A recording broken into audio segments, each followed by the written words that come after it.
accurately calculate your labor, how to calculate that labor rate. As I said earlier, we're gonna break it down really, really simple in terms that you can understand. It gets kind of complicated when you want to understand how productivity and efficiency kind of how that affects the labor rate. But we're gonna talk about that too a little bit. Oh, damn it. What happened? Okay, so real quick, Elite worldwide. We're known. If you know anything about Elite, we're known for the industry as the company that lives by the principle of never putting money ahead of people. That's who we are. We're back with ethics. We really are people centered, principle centered, and because of that, we get results. Real quick, I'm not going to make this into a sales presentation, but we do one-on-one coaching. We do management training, Fly with the Eagles, which is a 3-day boot camp. I'll talk more about that later. I'll give you a opportunity to come to Eagles at a really good price too. We do service advisor training and we have peer groups. We do a lot more. If you want to find out more about Elite, just go to the website, eliteworldwide.com, and you can learn more about what we do and who we are. So today we're going to cover a number of things. The main thing is how to calculate your shop's labor rate. Then we're going to discuss multi-tier labor rate, something that wasn't really known or popular many years ago, but now it's really becoming very, very popular, and it's something that you should consider. If you don't have different tiers of labor rates in your shop, you really should consider it because, well, we'll give you the reasons why in a little bit, but that's a very good strategy. And then we're going to talk a little bit about effective labor rate. In other words, you can have a set labor rate of 150. But when you break it down, though, what are you actually making per billed hour? So we'll talk about that too. And please, this is a meeting style presentation. It's not a webinar style. So at any point in time, just interrupt me, raise your hand, whatever, and we'll be more than happy. Matt and I'll be more than happy to answer any of your questions. All right, so a little bit behind labor rates. Whoops, I'm sorry. I'm too fast. The first thing is you've got to understand your business model, your market, and your profile customer. If you think about it, if you're a truck shop, heavy duty diesel, or a European shop, or an Asian domestic shop, those are different type of business models, and because of that, that will have different demands on your personnel, equipment, tools, your expenses. So because of that, you need to understand how labor plays into the overall model of your business. So obviously, if you're a high-end European shop, your expenses, your training, the type of personnel you're going to need is at a different level than if you're doing basic repairs, brake jobs, front end work, tires on Asian and domestic cars. So that's the first thing. You have to understand your market, your business model, and your profile customer. And not to get too deep into the profile customer, that borders on marketing and sales, but we cannot be all things to all people. It's just too difficult these days. And I know that some shops are struggling with car counts, maybe, but if you could identify your profile customer and the profile vehicles you want to work on and really narrow down what type of jobs are most profitable, you stand a better chance of building a more profitable and secure business. Now, would you agree with that, or what are your feelings on that? Yeah, no, I think you're spot on, Joe. The only thing that I would add to that is, not just inside of your business model, it's also what type of pay plan you offer your technicians is going to make a huge difference. And we're going to talk about that later when we get to some of the other slides. But yeah, business model, location, area, all that's obviously going to play a huge factor in this. Yeah, yeah. Like I hear many times about a shop owner wants to open up a business. Let me get this. Wants to open up a second location. They're a European shop or a heavy duty truck shop, and they went up into a different market area. The first thing I asked them is, well, does that market in that other area, the other town, going to support your business model if you do just Europeans or high or heavy duty diesel? And sometimes the answer is no. So you got to be real careful. So understand your market, your business model, and please know your profile customer. The second thing is you have to understand what your labor margin, your profit margin is going to be. Usually it's around 70%. Now, there are some business models, again, like luxury models, diesels, that work on a different type of formula. They want to achieve a labor spread of maybe 75, 80 plus percent. But for today's purposes, to make it nice and simple, I think that for our purposes today, 70% is a good barometer of where you should land when you're in discussions of labor profit margin. The third thing is you can't understand labor margin without understanding how productivity and efficiency affects the build hours. We all know that a technician that he works on let's say does a timing belt and water pump from 8 o'clock to 4 o'clock, 8 o'clock to 12 o'clock in the afternoon, and the job is billed out at 4 hours. He completes it in 4 hours. So at that point, he's 100% productive, 100% efficient. But if he does nothing from 12 o'clock to 5 o'clock, well, his efficiency still remains at 100%, but his productivity drops to 50%. So how productivity and efficiency affects billed hours and labor dollars, that plays into it also. So these three things are basic to understanding labor profit. It's not as easy. We're going to show you today about setting the labor rate correctly, but that's not where it ends. That's just the beginning and starting point. Anything to add, Matt, to this slide before we move on? No, Joe, I think you got that one covered pretty good. Hey, thank you. All right, so let's do an actual example. So we're going to do a labor. By the way, everyone at the end of this is going to get a few documents. You're going to get a copy of these slides in the PDF form and a few other documents to help you further that doing the math, doing your homework and figuring out what is the right labor rate for you. And please, you heard this before, and I'm going to say it again. If you're a shop in, I don't care where you are, in a small town, don't call Tommy down the road or Larry up the road to find out what his labor rate is. The likelihood is that they didn't do the math. All right, they didn't do the math. We're going to show you the math. The labor rate has to be right for your shop. You have to be competitive. You have to be profitable. You got to know the difference of that. But please do not base your labor rate on someone else's labor rate. So we're going to talk about an unloaded calculation first. Unloaded means that we have not factored in all the additional costs of a technician. So if you pay someone $38 an hour, if you add the extra expenses, training, tool allowance, uniforms, holiday pay, sick pay, and all of the benefits, that's called loading up that pay. So in this first calculation here, we're not going to do that. We're going to just give you a simple down and dirty, unloaded technician's hourly wage.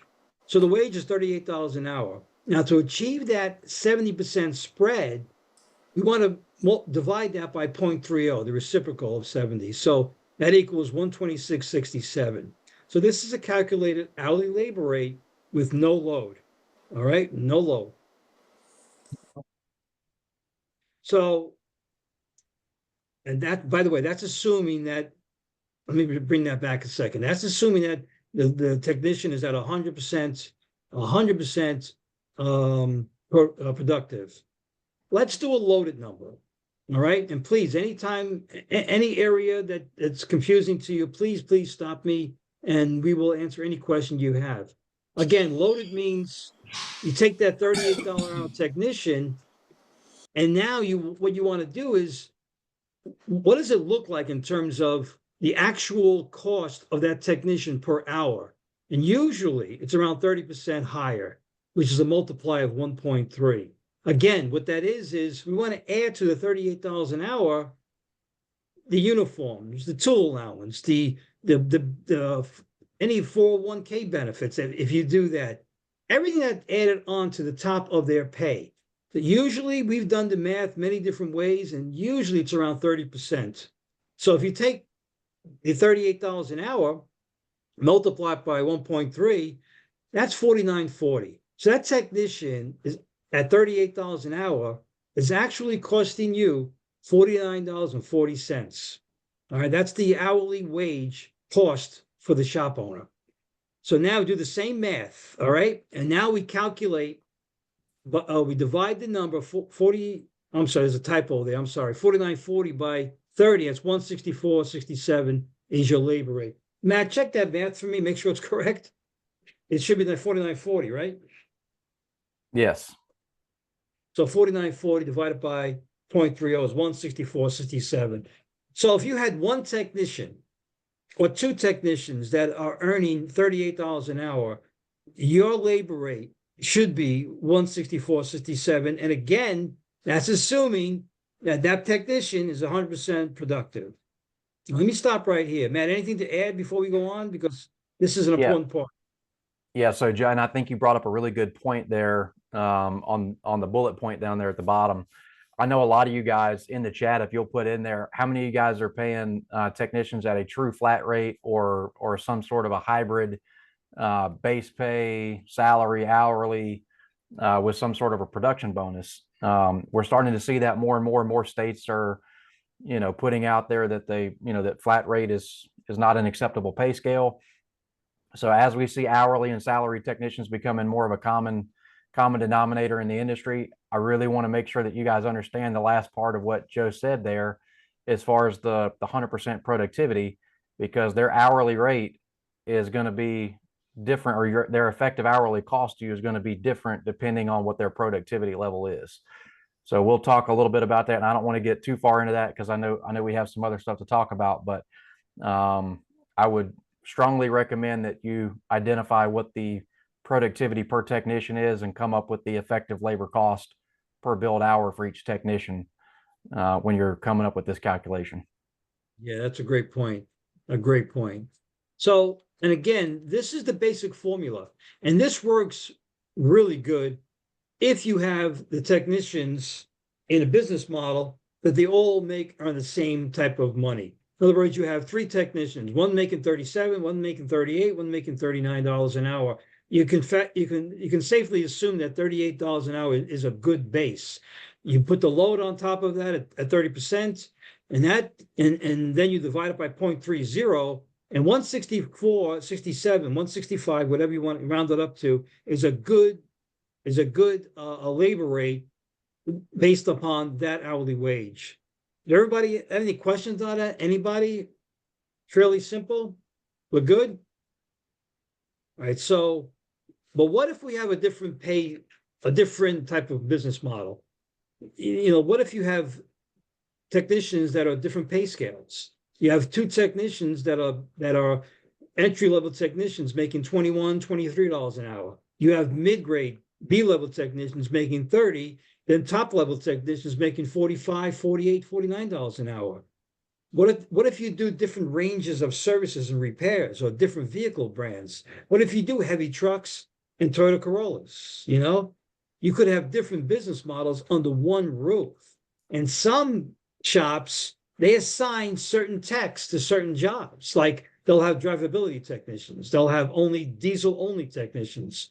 Well, if that's the shop model you have, then you need to consider multi-tier labor rates. And again, like Matt said, you have to segment your business. So I have one technician or two technicians that are getting paid X amount of dollars, let's say $45 to $50 an hour, doing diesel work, complicated ADAS work, complicated drivability work, complicated electrical work. Then I have base technicians that are base level technicians getting paid $20 to $25 an hour, but they do brakes, steering, suspension, tires, oil changes, maintenance work. Those are two different business models under the same roof. In that situation, I'm going to ask you to really consider having different levels of labor rates. There are some shops now that have at least two labor rates. Some of them have 3, 4 labor rates, depending on the different type of work they do, the different type of vehicles they work on, and the different services they offer. If you're doing heavy mechanical, engines, transmissions, the differentials, transfer case, and that's one type of model you're working on, but under the same roof, you could be doing a lot of oil changes. You could have one or two guys just dedicated doing oil change services all day while you wait oil changes. two different labor rates. So let's do a labor rate on a high level technician. We're going to name this we're going to this is going to be a labor rate for advanced computer testing, electrical and drivability. But this is in this particular shop, and this is just a sample. We have a technician, maybe one technician, maybe two, that only do the advanced level testing, the ADAS, the reprogramming, the electrical diagnosis, the check engine lights. But this technician gets paid $48 an hour. And it's not uncommon. We're seeing more and more of this type of model with the whole entire industry. We have many, many clients with this type of model. So here's technicians getting paid $40 an hour. Let's do the math on this one technician. Again, we want to achieve a 70% labor spread in this sample. So if the technician's hourly wage is $48 an hour, we load it up. Again, the load is 30%, 1.3. So that is $62.40 an hour. So in this situation, for those jobs that are being performed by this technician, one or two technicians in your shop, and they only do advanced level testing, then for those jobs, your check engine lights, your electrical diagnosis, complicated ADAS problems, your labor rate should be $208 an hour. How does that sit with everybody? Anybody? Comments? So this shop has two labor rates, the base rate of 164.67 and the advanced testing rate at 208. And you could, in your business system, whether you use Mitchell, TechMetric, Autoleap, ShopMonkey, Protractor, whatever it is, you can set these different multi-labor rates up in your system and pick them for the certain job or the specific job that you're working on. Matt, what do you think? Yeah, so I think you're 100% spot on again, Joe. I think we're seeing it as something that's more and more common that we have either a shop foreman or a diagnostic technician that's in the shop that's by nature of the role is going to be less than 100% productive. And by nature of the role, they're getting paid a higher hourly rate or even a salary position. And we've got to factor in the cost of that employee, both due to the lack of their productivity and then also make sure that we're factoring in the cost of their hourly rate and the time that we typically get on things like diagnostics or specialty services. So, having multiple labor rates is a very good strategy inside of your shop to make sure that we don't have labor leakage in some of those non-repair jobs or non-maintenance and service jobs like diagnostic testing, electrical repairs, different things like that. Yeah, that's an excellent point. And one more thing to piggyback on that. If you really want to be competitive in certain areas, especially when you're looking at oil changes, tires, maintenance work, maybe brake work in your area. I'm not sure. Depends upon your model too. Steering, suspension. So if you have your technicians, let's say you have two or three or even one technician working on basic repairs, some things that are repeatable all the time, repeatable. They do a lot of brake jobs. Your technicians get very proficient in those jobs. You can have the low labor rate on those jobs alone. You can base your labor rate on those jobs that are repeated a lot based upon the technician's wages. So if those technicians are getting paid, let's say $28 an hour on average, and there's two technicians in your shop, then base those repairs and services on that labor rate. But like Matt said, when you jump to the more complicated, highly sophisticated jobs with associated costs, and you have to base it on the technician's wage. The reason why you do that is because there's more costs involved. That technician that gets $48 an hour, obviously, there's a different level of training, tools, equipment, as opposed to the technician doing brake jobs and tie rods and ball joints all day long. So there's a different level of expenses, and there should be a different level of thought process to achieve these different multi-tier labor rates. This is a gold mine, by the way, if you look at it. It allows you to get the profit that you want per technician or per category, per categories, but yet allows you to be competitive in your market. Make sense? We're good, guys? I got a question. Yes. So we have three different labor rates. We have truck rate, diagnostic, and our regular labor rate. I guess, and maybe you're going to get into this, but all of our technicians, maybe we're an anomaly, but all of our technicians perform all the services. They all do brakes, they all do ADAS, they all do diagnostic. Yep, I'm with So, you. so how, I mean, if you're gonna, I guess we're gonna have to average it out, and we pay an hourly rate, and then we pay a bonus based on production. So there's a lot of moving parts to it. Do you average it out to come up with your truck rate, your diagnostic? Joe, do you mind if your I take that real quick? No, just one thing before we take over. When you look at the bonus structure, that adds in another layer of money that you have to factor into the labor rate. So go ahead, Matt, take over from there. So that's a great point. Yeah. So Patrick, what I would recommend doing is start off by looking at your effective labor cost per billed hour for each technician and come up with this. And so you're going to take their whatever their loaded pay is for a particular time. Probably the easiest thing to do is take the last 90 days of what their actual pay was, and then divide it by the number of billable hours for that technician. And that's going to give you the effective labor cost per billed hour as a loaded number. And then you can verify that. You can divide that by the 0.3 to get your labor rate for that technician.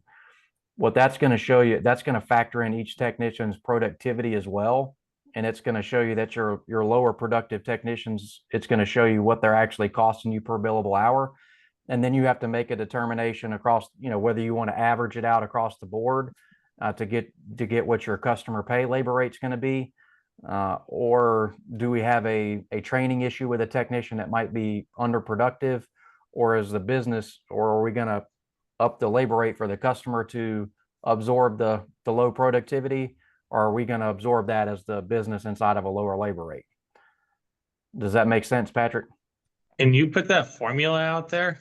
Yep. So if you guys go to the chat, and I'm also going to send you this in a sheet as well after the meeting, you're going to get an email with an attachment that's going to get it. But if you take a look inside the chat, I kind of did just a really quick formula on that. If we had a $20 an hour technician and we added in their loaded labor, we did 1.3, that would be $26 an hour loaded per hour at 40 hours.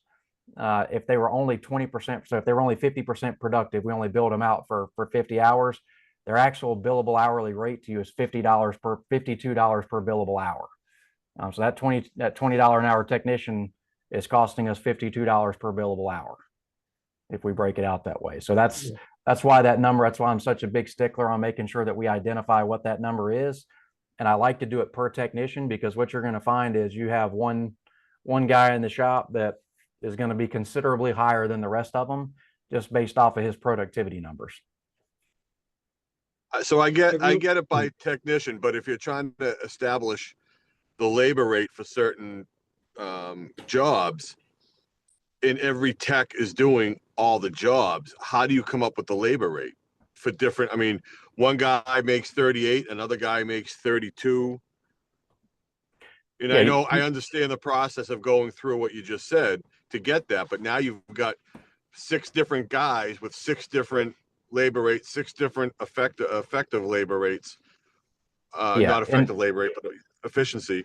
How do you apply that? How do you extrapolate that to get a labor charge? So you're talking about for the different categories there. You said, Patrick, you're going to average it out for all the technicians. I would do that individually, for them just to check, and then I would average it out to get the actual posted rate that you're going to charge the client. Okay. Great question, though. Great question. Anyone else? Any other questions on this slide? Again, like Matt said, you're going to get a document. Can you read that? It'll be sent to everybody of how to calculate the cost of a technician, which is important. You have to understand that. All right, so effective labor rate. We did our labor math. We did our 70% spread. But now we want to find out exactly what's going on in terms of what are the dollars that come into the shop, because percentages are good, calculating labor rates are good, but are we hitting the mark? So the formula for effective labor rate is simply dividing the labor hours sold. I'm sorry, the total labor hour dollars divided by the labor hours sold, that equals our effective labor rate. So let me give you an example. In 1 week, and by the way, these numbers are in your business management system, whether it's on the business summary, end of day report, end of day summary, you just put in the date frame that you want, 1 week or 1 month or 1 day, and you can get these numbers.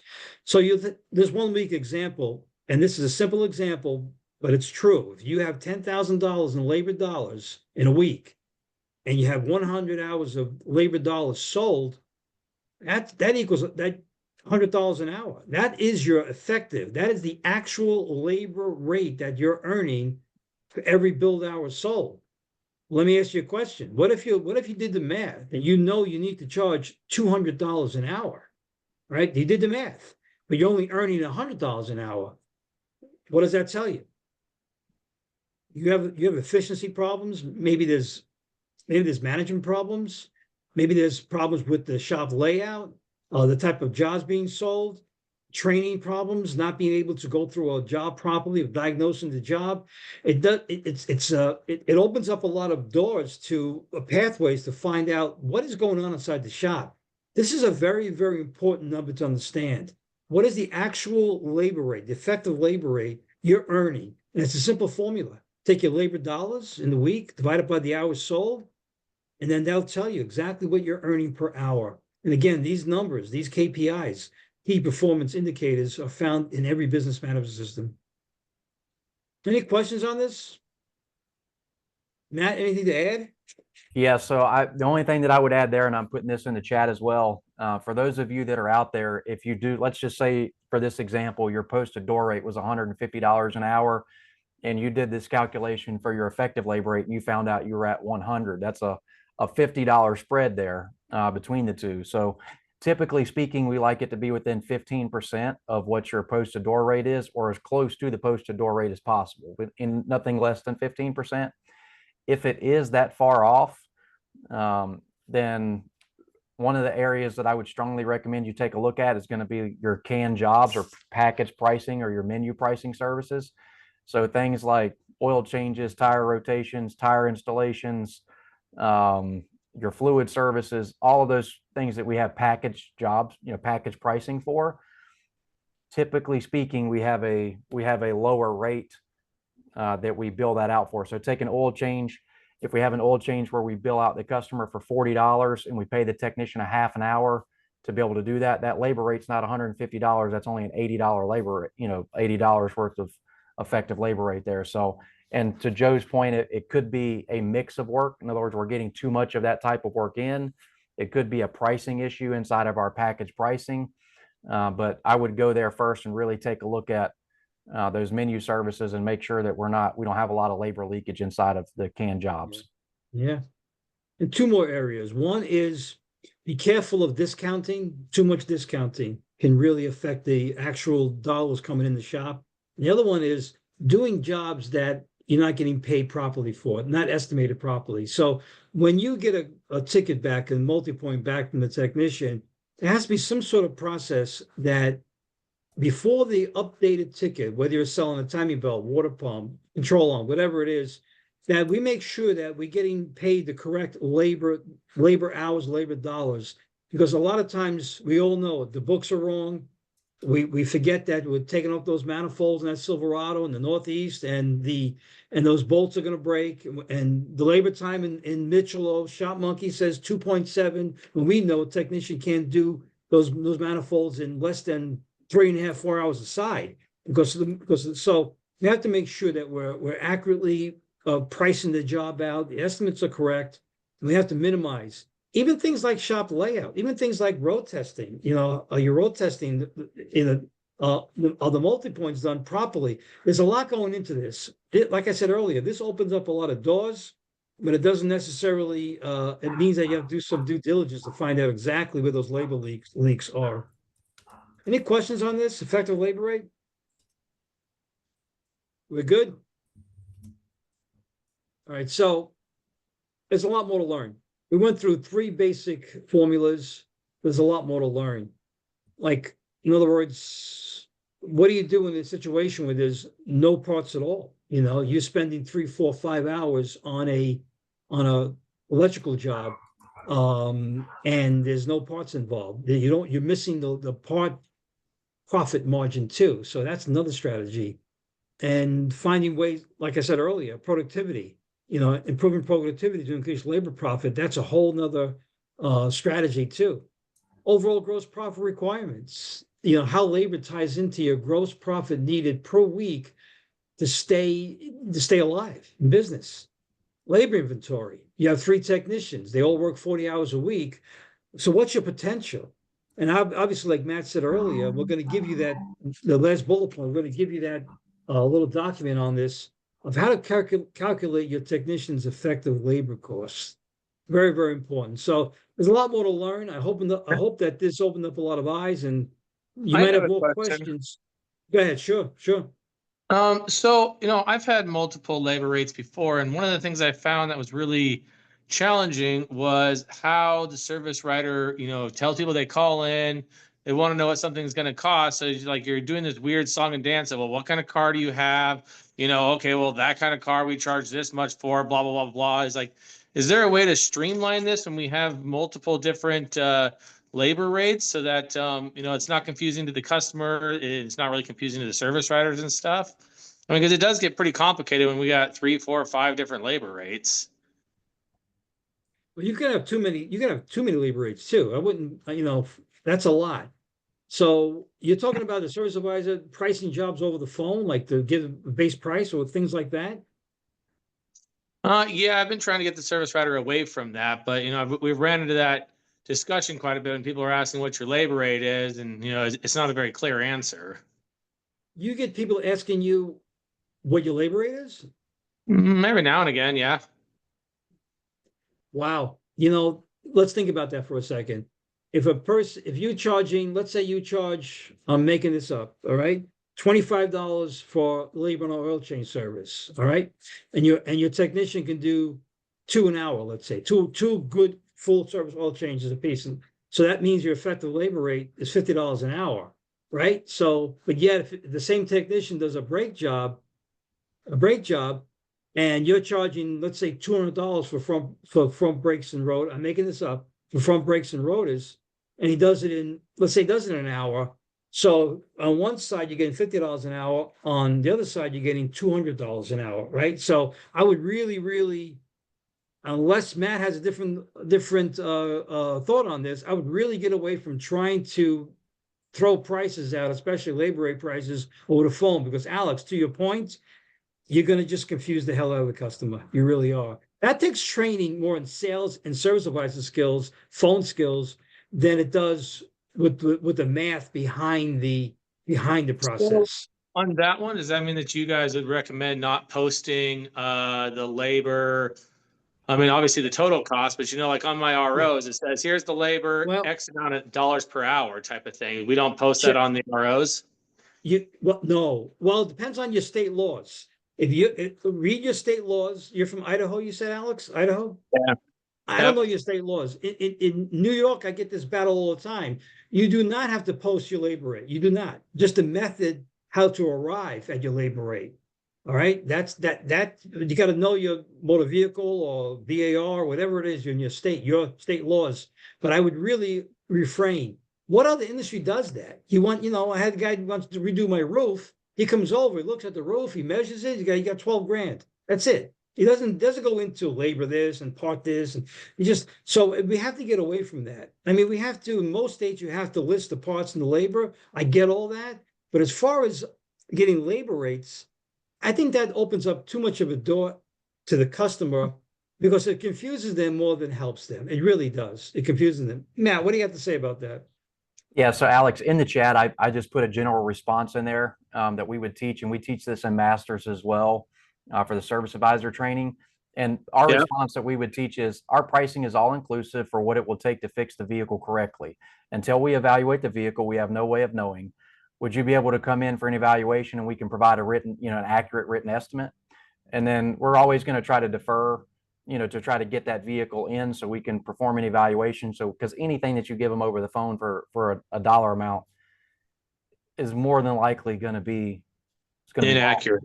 It's going to And be they wrong. always remember this low ass number. I know. Yeah. There you go, And Alex. so- There you go. There you Yeah, go. so There if you you go. if you give them the starts at number, then they're going to remember that, and anything that you give them above that's going to be a challenge to talk them into. And if you give them a range, well, it could be $50, it could be $5,000. Then they either hear 50 and come in and they're upset when it's not 50, or they hear 5,000 and they hang up and they call somebody else. So That's exactly yes. so there's no winning in that scenario. Okay. What I try to tell everybody is they're not really price shopping. They just don't know the right questions to ask. And the only two questions that they know to ask is how much and when.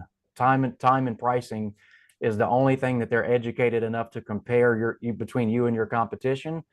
But if you can get them in the door, if you can transition that into a in-store visit to where you can then give them a written estimate, now they get to see, because there's tangible difference between you and your competition. Just by the fact that you guys are on this meeting today says that you care more than 98% of the people that you're going to be competing against in your area, because they're not on this call. So Exactly. so I know that your in-store experience is probably going to be better, and that's why I want to get them in the store. And I would urge you to try to do the same thing. The phone is not the place to sell. The phone is the place to get them in the door. Yeah, Alex. Makes sense. Yeah. To piggyback on that, the service advisor, and I don't want to cross the line of sales here, but the service advisor's job is to convert that lead into an appointment. That's it. You know what I'm saying? To start discussing. I know there are times where we've got to give some sort of price. I know that. Like Matt said, they're gonna, and you said too, Alex, they're gonna hang on to every word you say. They really are, and they're gonna hold you to that. So it takes service advisor skills, phone skills, people skills, to convert that lead. That I have my uncle told me I needed a water pump, or I needed a whatever it is. How much it will cost, and when can I get it done? That's what they're going to ask. It's the job to calm down that customer to a point where they're coming in, and if you have to offer them something as a to come in, something as a freebie, like, you know, but let's take initial look for on me, whatever it is, get them through the door. That's the job of a service advisor. But I don't want to cross the line of service advisor skills. But it's a great question, Alex, and it's something that we have to consider. So Any other then I guess questions? Yeah, go ahead, Alex. so just one more. So on this this idea of multiple labor rates for different jobs, complicated diag jobs, diesel, whatever. Do you guys ever recommend paying the techs like different rates too? Like if you got a tech that does everything from oil changes all the way up to complicated diags, do we do we pay that tech different rates too, or is that just, I mean, the tech gets paid what they get paid? That's it. Good, Matt. I see you want to say something.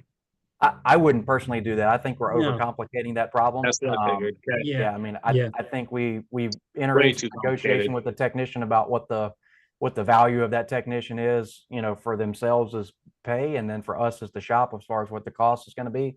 And then Okay. we both live with that based off certain expectations that we have for each other.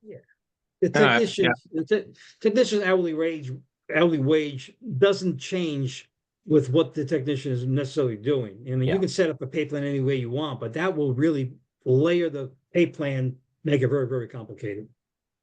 Yeah, cool. Great. Thanks. You got good questions, though. Great questions. Anything else on this slide? All right, so let's wrap things up here. All right. We can help. If things that, well, this is what I always say when I do any presentations, when I do Fly with the Eagles. If what I said today is easy for you and you understand it, well, that's good, because repetition is how we learn, how we keep learning.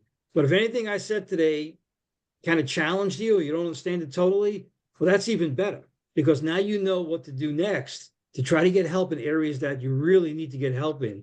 So we can help, and just consider that what we do at Elite, we do a lot. Like I said earlier, we do one-on-one coaching, peer groups, service advisor training, management training, shop owner training, and a lot more. So I'm going to make an offer for you today about Fly with the Eagles. This is something that Matt and I do along with another one of our coworkers, Tom Amaro. And next Fly with the Eagles is in June 26th, 28th, Grand Rapids, Michigan. It's a 3-day boot camp. And in my estimation, it's the best on the planet for shop owners and managers. We cover everything from leadership, personal development, time management, goal setting. We do understand your financials, what we did today, and more, a lot more. Labor and part pricing, cost controls, recruiting, pay plans we do, employee management, marketing, operational excellence. And then we do something new we added about a year and a half ago, exit and succession planning, how to get out of the business, what does that look like? So we're going to make you an offer today. Normally that price is $17.95 per person. It's early bird special going on right now, pricing at $6.99. But for today's meeting, and please, if you're interested, by the end of the week, by Friday, end of day, we're going to drop that price to $3.99. $3.99. Yeah, it's a giveaway. It really is. And I'll be there. Matt will be there. We have a lot of fun. We limit the room to 50 people. That's it. We don't want a big crowd like at Vision and STX and Ratchet and Wrench. We want a small, intimate group. And if you're interested, that's the QR code. Just type in Elite lowercase 300 and you will get that price of $3.99. I'll give you a minute just to take a shot of that with your phones. To be in person or online? It's in person in Grand Rapids, Michigan. Okay. So if you click on that QR code, it'll take you to more information on the Eagles and also sign up. If you want to sign up, you just type in that Elite 300 code. All right, I'll give you another 30 seconds, then I'll move on and wrap things up. Do you have an address and where we can stay and all that stuff? Yeah, that will be in the once you sign up. I'm not sure if Okay. it's you'll get that information. I'm not sure if they determined the exact hotel where it's going to be at yet. Did they, Matt? I'm not sure. Yeah. I do know that they keep that posted on the event page there. When you click on that event, they'll have some suggested hotel locations along with the event. It has not been finalized yet as far as which hotel the event is going to be at in Michigan, but that will be coming in the next couple weeks. Yes. Okay. Also, the airport where you fly into, information. Yeah, it's Yep. at TBD as of now. So Yep. Yes. So we want to make you this offer. That's let me tell you something. That's a great offer for the amount of it's 3 days, really high level thinking. Plus the beauty of Fly with the Eagles, you get to network with your peers, and there's a lot of interaction, a lot of engagement.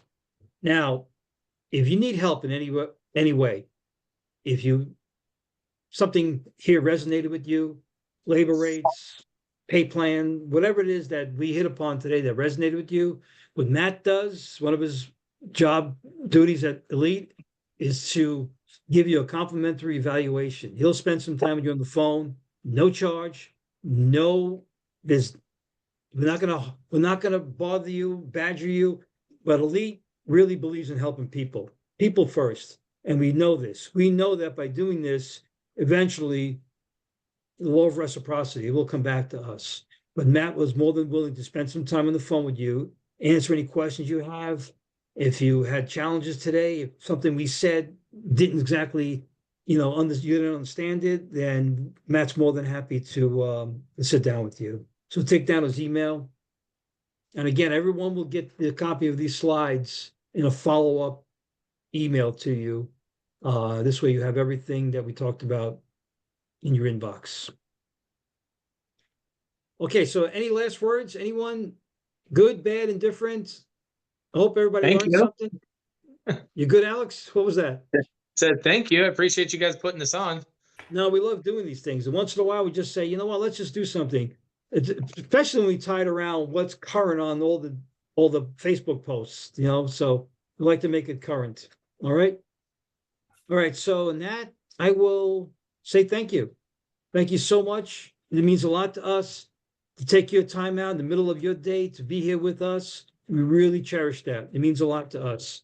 And I hope we made some new friends and take us up on that offer for either Matt to talk to Matt or to come visit us and spend some time as Fly with the Eagles. You won't regret it. Trust me, you will not regret it. Okay, guys. we're gonna end the meeting and we're good. Thank you very much. Thank you so much. Thank you. Thank you, everybody. Bye now. Take care.